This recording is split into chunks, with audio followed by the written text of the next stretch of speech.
পাণ্ডবেশ্বর বিধানসভায় পাণ্ডবেশ্বর বিধায়ক নরেন্দ্রনাথ চক্রবর্তীর উদ্যোগে শুরু হলো বসন পরমা।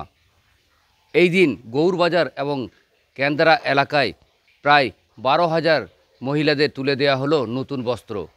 পুজোর প্রাককালে প্রায় 60,000 বস্ত্র এই পাণ্ডবেশ্বর এলাকায় দেওয়ার কথা রয়েছে বলে জানান পাণ্ডবেশ্বরের বিধায়ক নরেন্দ্রনাথ চক্রবর্তী। যে অঞ্চল, সেই অঞ্চলের যারা নেতৃবৃন্দ তারা মানুষের কাছে হাত পেতে তারা শাড়ি কাপড় জোগাড় করে এবং আমাদের 12টা অঞ্চলেই আমাদের প্রত্যেক দিন আজ থেকে শুরু হলো 16 দিন ধরে 16টি প্রোগ্রাম হবে আমাদের জনসংযোগ এবং চিন্ময়ী মা যারা তাদের বস্ত্র তাদের উপহার দেওয়া, এটা আমাদের একটা কর্মসূচি বসন পরমা। কতজনকে দেওয়া হচ্ছে টোটাল বিধানসভা এলাকায়? আমাদের মনে হয় হিসেবটা 1050-এর কাছাকাছি চলে যাবে।